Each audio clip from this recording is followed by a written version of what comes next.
Saturday promo రోజు ప్రపంచంలో ఉన్న బిగ్ బాస్ లవర్స్ మొత్తం చాలా ఆత్రంగా ఎదురు చూస్తారు.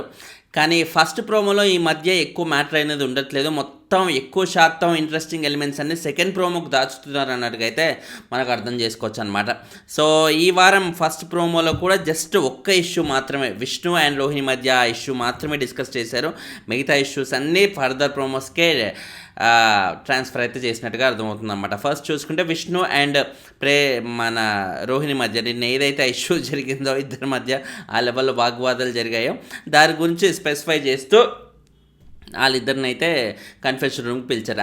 యాక్చువల్లీ చాలా రాంగ్ టైం అన్నట్టుగా నాకు అనిపిస్తుంది రోహిణికి. ఎందుకంటే తనని బీభత్సంగా ఆకాశానికి ఎత్తాల్సిన వీక్ ఇది. ఆకాశానికి ఎత్తాల్సిన వీక్లో అఫ్కోర్స్ అలా ఎత్తుతూనే మరో సైడ్ ఈ ఇష్యూ కూడా డిస్కస్ చేయాల్సి వస్తుంది.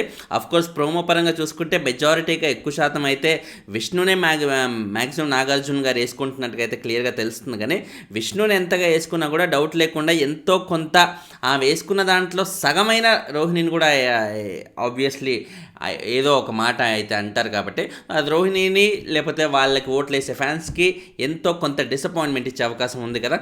సో అలా నాకు అర్థమైంది. అండ్ ఫస్ట్ చూసుకుంటే ఇద్దరిని కన్ఫెషన్ రూమ్లోకి పిలిచి ఆ పొజిషన్లో ఎవరున్నా సరే నేను అలాగే కొట్లాడతాను సార్ అన్నట్టుగా ఆ వీడియో అనేది ప్లే చేశాక విష్ణు చెప్తుందనమాట.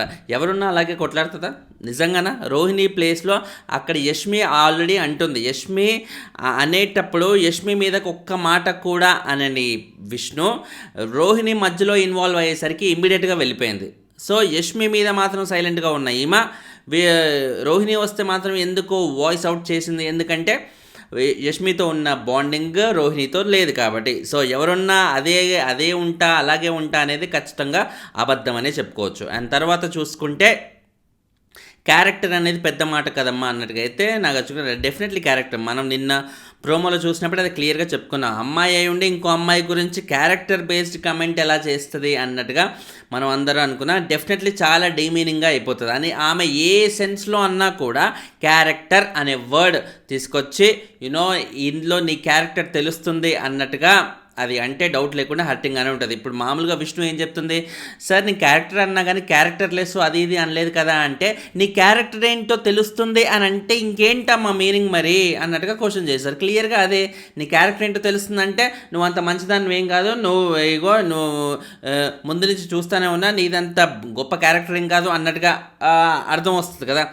రకరకాల అర్థాలు అనేవి వెతుక్కోవచ్చు కదా అవి. సో డెఫినెట్లీ ఒక అమ్మాయి ఫస్ట్ ఆఫ్ ఆల్ ఇంకో అమ్మాయిని అనడం అనేది ఖచ్చితంగా హర్టింగ్గానే ఉంటుంది. ఆ హర్టింగ్లో భాగంగానే ఇప్పుడు నాగార్జున గారు ఫుల్గా కోటింగ్ ఇచ్చేస్తున్నట్టుగా అయితే తెలుస్తుంది. ఫుల్గా అంటే మీన్ టు సే ఆయన స్టైల్లో ఆయన ఎంతవరకు చేయగలరు అంతవరకు. మరీ బీభత్సంగా అమ్మాయిల మీదకి నాగార్జున గారు అసలు వెళ్ళలేరు కాబట్టి ఆ యాంగిల్లో మెల్లిగా లైట్గా అయితే అలా టచ్ చేస్తున్నట్టుగా అయితే తెలుస్తుంది అన్నమాట. అఫ్కోర్స్ ఈ స్టేజ్ ఆఫ్ గేమ్లో కంటెస్టెంట్ల మీదకి మరీ బీభత్సంగా వైలెంట్గా వెళ్ళే అవకాశం కూడా ఉండదు, ఆ పరిస్థితులు కూడా ఉండదు. ఎందుకంటే దేర్ ఇస్ నో ఇది లాస్ట్ స్టేజ్ ఆఫ్ గేమ్లో ఎందుకంటే వాళ్ళ ఓటింగ్ అనేది కంప్లీట్గా ఇంపాక్ట్ చేసి నెగిటివ్ అయ్యే అవకాశం ఉంది. కాబట్టి ఎందుకులే అనవసరంగా అన్నట్టుగా లైటర్ వెయిన్లోనే క్లోజ్ చేయడానికి ట్రై చేస్తారు ఎలాంటి ఇష్యూస్ అయినా సరే. మరీ తీవ్రమైన ఇష్యూస్ అయితే తప్ప మామూలు ఇష్యూస్ అయితే డౌట్ లేకుండా లైటర్ వెయిన్లోనే క్లోజ్ చేయాలని చూస్తారన్నమాట.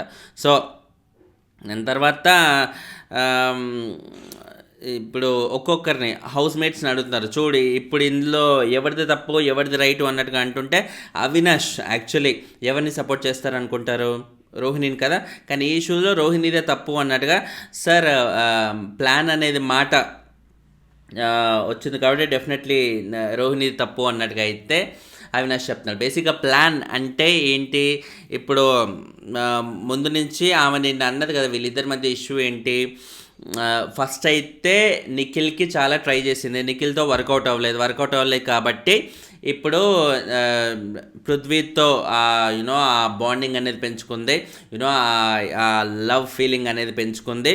సో ఇది కంప్లీట్గా దానివల్లే ఈమె ఉంటుంది అన్నట్టుగా ఇండైరెక్ట్గా ఒక ప్లాన్ ప్రకారంగా చేస్తుంది అన్నట్టుగా రోహిణి మెన్షన్ చేశాను. డెఫినెట్లీ చాలా రాంగ్. కాబట్టి అలా అవినాష్ రోహిణిని తన ఫ్రెండ్ అయినా కూడా తనతో అంత బాండింగ్ ఉన్నా కూడా విష్ణుతో అంత బాండింగ్ లేకున్నా కూడా ఈ ఇష్యూలో మటుకు తను రోహిణినే అగేన్స్ట్గా వెళ్ళడం అనేది ఇట్స్ ఎ గుడ్ థింగ్. వాళ్ళ గ్రూప్ గేమ్ కాదు అని చెప్పడానికి ఇంతకు మించిన ప్రూఫ్ ఇంకేమన్నా ఉంటుందా? ఇదే కైండ్ ఆఫ్ సాక్ష్యం నిఖిల్ లాంటి వాళ్ళు లేకపోతే పృథ్వీ లాంటి వాళ్ళు విష్ణుకి అగేన్స్ట్గా చెప్పగలరా? అఫ్ కోర్స్ మనం ఎపిసోడ్ చూడకపోయినా కూడా మోస్ట్లీ అప్పటి వరకు అప్పటికప్పుడు నిఖిల్ చెప్తుండొచ్చు, కానీ తన మైండ్లో అయితే ఖచ్చితంగా ఉండదు. కానీ పృథ్వీ అయితే అప్పటికప్పుడు కూడా చెప్పడు, నాగార్జున గారిని ఇంప్రెస్ చేయడానికి కూడా చెప్పరు. ఆయన క్లియర్గా ఇటు సైడే వచ్చేస్తాడు, క్లియర్గా విష్ణుకి ఫేవర్గా, యష్మికి, నిఖిల్కి, ఎంతసేపు వాళ్ళ ముగ్గురికి వాళ్ళ ఫ్రెండ్స్కే తప్ప బయట వాళ్ళ గురించి 1 సెకండ్ కూడా 1% కూడా లాజికల్గా అసలు ఆలోచించాడు. దానివల్ల నెగిటివిటీ వస్తుందని తెలుసు, దానివల్ల రచ్చరచ్చ అవుతుందని తెలుసు. ఏం జరిగినా సరే నేను ఉండేది ఇంతరే బాయ్, నేను చేసేది ఇలాగేరా బాయ్ అన్నట్టుగా అంటుంటే ఆయనకే నష్టం అవుతుంది, ఇంకెవరికి నష్టం అవుతుంది అది. అండ్ తర్వాత ఇప్పుడు ప్రేరణ భలే ఇదవుతుంది నిన్నటి నుంచి. నిన్న స్కూప్స్ పోసే టాస్క్లో కూడా లాస్ట్ టాస్క్లో కూడా తను రోహిణికి సపోర్ట్ చేస్తూ పృథ్వీ దాంట్లో, తేజ దాంట్లో పోసింది, కానీ ఇటువైపు రోహిణి దాంట్లో అయితే ఖచ్చితంగా కాలేదు. అండ్ రోహిణి గెలిచాక కూడా రోహిణిని చాలా బాగా మనస్ఫూర్తిగా అప్రిషియేట్ చేసి ఆమె విక్టరీని మనస్ఫూర్తిగా ఫీల్ అవ్వగలిగింది ఈమె మాత్రమే అన్నట్టుగా ఎంత బాగా హ్యాపీగా ఫీల్ అయింది. అండ్ ఇప్పుడు కూడా రోహిణికే సపోర్ట్ చేస్తూ సో నీ ఆట లేదు అని అన్నది కాబట్టి విష్ణుదే రాంగ్ అన్నట్టుగా అయితే చెప్తుందన్నమాట. విష్ణు ఏంటి, అరే ఆ మాట నేను అన్నది ఆమె నీ ఆట 0 అన్నట్టుగా అన్నది నేను ఆ మాటలన్నీ అనేసాక కదరా అన్నట్టుగా అంటుంటే నాగార్జున గారు అక్కడ మధ్యలో ఆపేశారన్నమాట.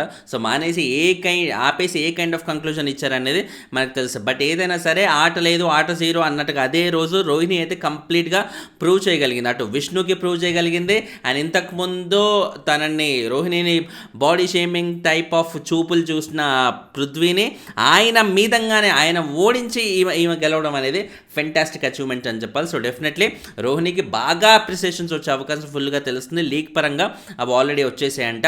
సో రోహిణి వరకు అయితే అప్రిసియేషన్స్. అండ్ గౌతమ్, పృథ్వీ, విష్ణు వీళ్ళందరికీ లైటర్ వెయిన్లో ఇలా ఇప్పుడు ఎలాగైతే చెప్తున్నారో కోటింగ్ అనేది అదే పనిగా ఏదో పైపైన టచ్ చేసి వదిలేసినట్టుగా అయితే న్యూస్ అయితే వస్తుందన్నమాట. సో నాగార్జున గారు ఎప్పుడైనా సరే అంతకు మించి హార్ష్గా ఎప్పుడు వెళ్ళరు కాబట్టి పైపైన మాత్రమే ఒక్కొక్కరిని టచ్ చేసి వదిలేశారనమాట. So Saturday episode.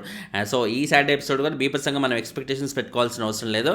Comparatively issues అయితే రేస్ చేశాడు, అవి డీల్ చేసిన విధానం అయితే చాలా లైటర్ వెయిన్లో ఉంది అని టాక్ అనమాట. సో తర్వాత చూసుకుంటే నాగార్జున గారు అదే అనేస్తున్నారు. ఇప్పుడు మనము మాటలు వదిలేస్తే అవి దానికి ట్రిగ్గర్ అయ్యి ఆబ్వియస్లీ అవతల కూడా మాటలు వదిలేస్తారు అన్నట్టుగా ఆల్మోస్ట్ డైరెక్ట్గానే రోహిణిని సపోర్ట్ చేస్తున్నారు నాగార్జున. ఎందుకంటే విష్ణు ఒక మాట అందంటే అది విన్న రోహిణి, హర్ట్ అయిన రోహిణి వెనక్కి అనకుండా ఎలా ఉంటుంది, ఎందుకు అనకుండా ఉంటుంది అన్నట్టుగానే అనేసాను. రోహిణి కూడా అదే చెప్తుంది, నేను ఒకవేళ ఏదన్నా అన్నా కూడా అది లేనివేం అనలేదు కదా, ఉన్నాయే కదా అన్నది. నిన్న వేరే వాళ్ళతో డిస్కస్ చేసేటప్పుడు కూడా ఉన్న మాట్లాడినా కానీ బయట నుంచి తీసుకొచ్చి ప్రత్యేకంగా ఏదైతే అనలేదు కదా అన్నట్టుగైతే చెప్తుంది. అండ్ ఫ్రాంక్లీ కూడా అది జరిగింది. సీజన్ స్టార్టింగ్లో విష్ణు అదే పనిగా నిఖిల్ వెంట పడింది. నిఖిల్ మీద చాలా క్రష్ ఉండేది.